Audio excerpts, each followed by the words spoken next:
कौन सा दिन होना चाहिए? जम के बोलो जरा, मंगलवार का। विवाह शादी में देरी हो रही हो, या कोई नया कार्य चालू कर रहे हो उसमें देरी हो रही हो, या कोई सर्विस के लिए नौकरी के लिए जा रहे हो और वो कार्य नहीं हो रहा हो, तो एक धतूरा, केवल एक धतूरा, उस धतूरे को फोड़कर उसके अंदर का फल निकालकर उस फल को शिवलिंग पर चढ़ाकर एक लोटा जल शंकर भगवान को समर्पित कर आइए। दिन होना चाहिए मंगलवार। कौन सा दिन होना चाहिए? जम के बोलो जरा, मंगलवार का समर्पित करो।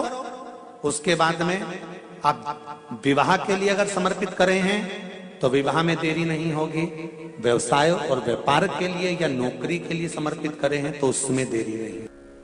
तुम जिस दिए में भगवान की आरती उतारते हो, जिस दिए से तुम भगवान की पूजन करते हो, उस दिए की बत्ती को नीचे डाल दीजिए और उस दिए को पानी की बाल्टी में धो दीजिए। कौन सी बाल्टी में? जिस बाल्टी के पानी से आप बच्चे को स्नान करा सको। महाराज केवल भगवान पर से ले जाकर, पास में से ले जाकर उस बाल्टी में थोड़ी देर डाल दो और उस बाल्टी के पानी से उस बच्चे को स्नान करा दीजिए।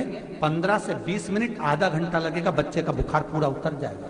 इतना विधान है दीप का। जब आप पशुपति व्रत कर रहे हो या कोई नियम धारण कर रहे हो या कोई आपने नियम उठा रखा है और वो कार्य आपका हो ही नहीं रहा, आपने 2 बार पशुपति व्रत कर लिए, आपने ये कर लिया, आपने प्रदोष कर लिया, आपने सोमवार कर लिया, आपने सारे अनुष्ठान कर लिए, बहुत सारे उपाय भी करे तो भी नहीं हो रहा है, तो इस बीच वाली पत्ती पर शहद लगाकर बाबा का जो शिवलिंग है उस शिवलिंग को इसको छुआ दीजिए या उससे चिपका दीजिए और उस पर अपनी हथेली रखकर कामना कर कर वापिस घर को आ जाइए। बाबा आपकी वो मुराद शीघ्र 3 महीने के अंदर पूरा कर ही देता है। ये पक्का। तो 3 नियम अपनी जिंदगी में धारण कर लें। अगर ठेला लगा रहे हैं रोड पर, अगर आपके पास में कोई व्यापार नहीं, कोई दुकान नहीं, कोई सर्विस नहीं, कोई नौकरी नहीं, 3 नियम जिंदगी में। पहला, एक बार जिंदगी में पशुपति व्रत अवश्य करो। दूसरा, प्रत्येक प्रदोष एक शंकर जी के मंदिर में दिया और एक अपने घर के दरवाजे पर दिया अवश्य लगाओ, प्रत्येक प्रदोष। और तीसरा नियम बना लो, शिवरात्रि महीने की आती है, हर महीने की शिवरात्रि में शंकर जी के मंदिर पर दिया, बेलपत्री के वृक्ष के नीचे दिया, आंवले के वृक्ष के नीचे दिया और अपने घर के दरवाजे पर दिया। ये 4 स्थान पर दिया। प्रत्येक महीने की शिवरात्रि पर लगाना प्रारंभ करो। 4-5 शिवरात्रि निकलेगी, बाबा इशारा कर देगा और तेरी नैया पार। शिवलिंग है, जलाधारी है, पार्वती जी की मूर्त है, गणेश जी की भी मूर्ति है, कार्तिकेय जी की भी मूर्ति है, नंदी की भी मूर्ति है। तो किसी ने कहा कि गुरुजी हम जब शंकर जी को जल चढ़ाते हैं तो पार्वती जी को, गणेश जी को, कार्तिकेय जी को, नंदी को, सबको जल चढ़ाना चाहिए। शिव महापुराण की कथा कहती है केवल शिवलिंग पर आपने जो जल समर्पित करा है वो जल पार्वती जी को भी मिल गया, गणेश जी को भी मिल गया, कार्तिकेय जी को भी मिल गया। उसके सिवाय तुम्हें ये नहीं कि यहां भी जल चढ़ाओ वहां भी जल चढ़ाओ, ना, केवल शंकर जी पे तुमने जल चढ़ा दिया, शिव पिंडी पर जल चढ़ा दिया, वो जल तुम्हें शंकर भगवान का चढ़ा हुआ जल सबको प्राप्त हो गया। अब उसमें तुम्हें ये नहीं सोचना कि मैंने पार्वती जी को तो स्नान कराया ही नहीं, मैंने गणेश जी को तो स्नान कराया ही नहीं, मैंने कार्तिकेय को तो स्नान कराया ही नहीं, ना ना ना। आज पंजाब की इस पवित्र भूमि पर अगर ये प्रसंग निकला है तो इसको आप अगर सुनेंगे तो आपका जीवन सार्थक होगा। शिव जी को 5 तरह से जल चढ़ाने का तरीका है। जैसे पंचामृत होता है, दूध, दही, शहद, घी, शक्कर, ये सब पंचामृत के अंतर्गत आते हैं, उसी तरह शंकर जी को 5 तरह से जल चढ़ाने का क्रम वर्णित किया गया। अब उसको समझेंगे, बहुत सावधानी से समझिएगा। पहला, जल लेकर आए, सीधे डायरेक्ट शंकर भगवान के शिवलिंग पर चढ़ा दिया, ये प्रथम जल का चढ़ाने का तरीका। दूसरा, जहां से पानी बहकर जाता है, जहां से जल बहकर जा रहा है उसके ठीक विपरीत जल उत्तर में जा रहा है, आप दक्षिण में खड़े होंगे, और दक्षिण में खड़े होकर उत्तर की ओर मुख करेंगे और शिव जी को जल समर्पित करेंगे। ये रोग मुक्ति करने वाला है और हमारे रोग पर हमें विजय प्रदान करने वाला है। ये जल चढ़ाने का तरीका। एक सीधे मंदिर में गए, लोटा भर कर जल उठाया, शिव जी को चढ़ा दिया। दूसरा जल जहां से पानी बहता है, शिव जी का चढ़ा हुआ जल जहां से बहकर जाता है, उसके ठीक विपरीत में शिव जी का जल इधर जा रहा है तो तुम यहां खड़े हो, तुम यहां बैठो, यहां मत बैठना, यहां मत बैठना, इधर बैठो। अगर रोग का निवारण है तो यहां बैठकर। तीसरा, अशोक सुंदरी से जल चढ़ाते चढ़ाते शिवलिंग तक लेकर जाना और शंकर भगवान के शिवलिंग पर पूर्ण जल समर्पित करना। ये तीसरा तरीका। ये कार्य की सिद्धता के लिए। हम जब किसी से आस ना लगाकर परमात्मा से विनती करते हैं तो वो विनती करने का तरीका। तीसरा। चौथा, शिव जी पे चढ़ा हुआ जल 5 जगह पर समर्पित करना। गणेश जी, कार्तिकेय, अशोक सुंदरी, शिवलिंग और जलाधारी।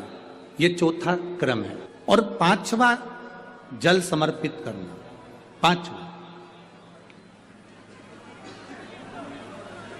5वें नंबर का जल।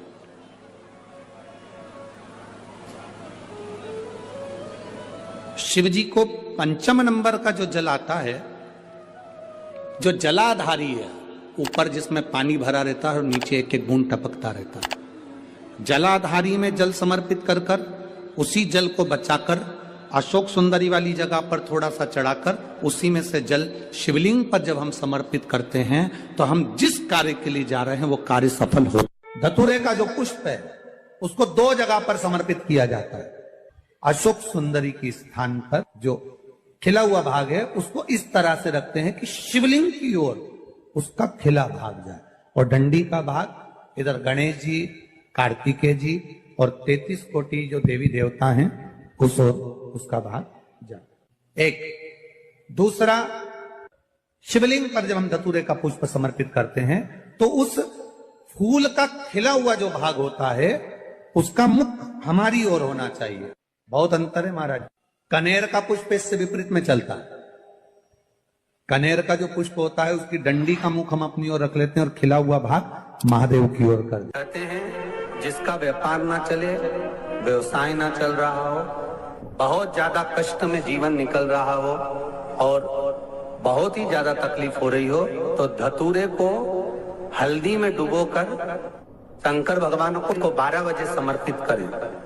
उस धतूरे को वापस उठा लाएं 5-10 मिनट के बाद, श्री शिवाय नमस्तुभ्यम बोलकर लाल कपड़े में उसको बांधकर व्यापार वाली जगह में कहीं पर भी उसको बांध दिया जाए। व्यापार पीछे नहीं हटता, व्यापार अग्रण्य भाव में बढ़ता चले जाता है। महाराज, हल्दी में डुबोना पड़ता है। जलाधारी, अशोक सुंदरी वाला स्थान, ये जो जलाधारी है, बेटियों के स्थान से जलाधारी तक जो कनेर के माला बनाकर स्पर्श कर कर लगा देता है, शिवरात्रि के दिन प्रदोष काल के समय पर उस पति पत्नी में कितना भी झगड़ा हो रहा हो, आपस में प्रेम बनना प्रारंभ हो जाता है। अदालत का केस धीरे धीरे समाप्त हो। ये भी अलग अलग होते हैं।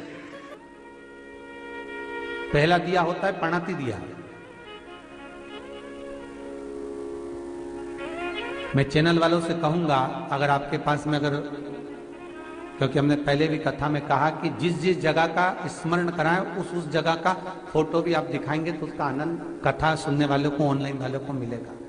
पहला होता है पणती दिया। ये पणती दिया मट्टी का दीप, जिस दीप के अग्रभाग को थोड़ा सा बड़ा कर दिया जाता है, उसको पणती दिया गया। ये पणती दिया जब भी भगवान के सामने लगाया जाता है तो इस दिए को सम्मुख में जब रखा जाता है तो दिए का जो लौकी मुख होता है वो अपनी ओर होना चाहिए।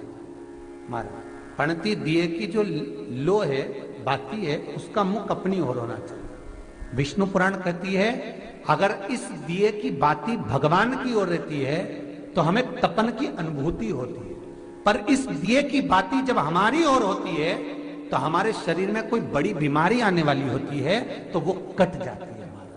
पणती विष्णु पुराण में दूसरा दीप कहा गया है निरंजन दीप।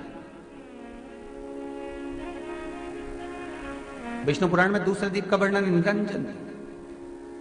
जिस निरंजन दीप में महाराज आपने देखा होगा डमरू जैसी आकृति होती है। अगर चैनल पे कथा देख रहे होगे तो इनके पास में अगर होगा तो अवश्य दिखाएंगे।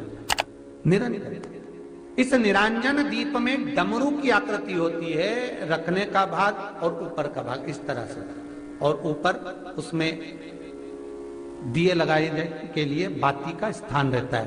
किसी किसी में 5 कंगूरे होते हैं, किसी किसी में 6 कंगूरे होते हैं। इसको निरंजन दीप कहते हैं। महाराज विष्णु पुराण के 5वें अंश में लिखा गया निरंजन दीप भगवान के सम्मुख में राइट भाग में लगाया जाता है। भगवान का जो स्थान होता है, भगवान का जो मंदिर होता है, तो भगवान का राइट, आपका होगा लेफ्ट, क्योंकि आप भगवान के सामने बैठोगे तो भगवान का राइट, आपका लेफ्ट। तो आप जब लगाएंगे तो आप लेफ्ट में लगाएंगे, आपका लेफ्ट होगा और भगवान का वो भाग राइट कहलाएगा। तो भगवान के सीधे हाथ की ओर लगता है। माना निरंजन, निरंजन दीप कभी भी तेल का नहीं लगता। माना निरंजन दीप कभी भी तेल का नहीं लगेगा।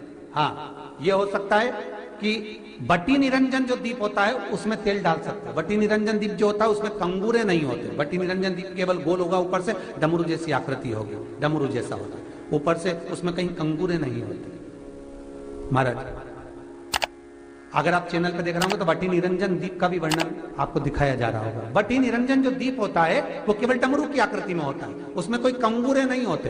पर निरंजन जो दीप होता है उसमें कंगूरे होते हैं। तो जो निरंजन दीप होता है उसमें कभी तेल नहीं डाला जाता। निरंजन दीप को हमेशा घृत से ही लगाया जाता है। पर बटी निरंजन जो दीप होता है उसमें आप तेल डाल सकते हैं। बटी निरंजन दीप जो लगाएंगे वो तेल का लगा सकते, पर निरंजन में कभी तेल नहीं डाला जाता। क्यों नहीं डालते?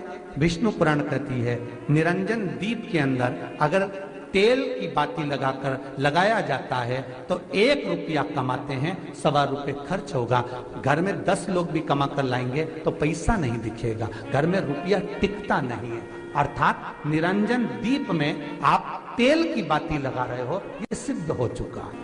और महाराज बटी निरंजन जो दीप होता है उसके अंदर आप तेल डालकर जला सकते हो। बटी निरंजन जो दीप होता है ये आप किसी भी स्थान पर लगाओगे, सबसे पहले पितृ इससे भाग ग्रहण करते हैं, देवता को देते हैं, देवता उससे भाग ग्रहण कर कर कुबेर को प्रदान करते हैं, कुबेर उससे भाग लेकर शिव को प्रदान करता है। भगवान शंकर बटु भैरव को कहकर घर का उद्धार करते, इसीलिए उसको कहते बटी निरंजन। इसमें कंगूरे नहीं होते। महाराज बटी एक कुबेर निरंजन भी होता है, दिए में स्टैंड होता है, पकड़ने की जगह होती है, आगे उसमें चोंच लगी रहती है, उसको कुबेर निरंजन दीप कहते हैं। कुबेर निरंजन दीप महाराज जब भी जलाया जाता है, इस तरह का दिया अगर किसी के घर में हो कुबेर निरंजन, जिसमें स्टैंड होता है, ऊपर होता है, थोड़ा लंबा होता है, आगे लंबाई निकली रहती है। कुबेर निरंजन टीवी पर आप दर्शन कर रहे होंगे तो कुबेर निरंजन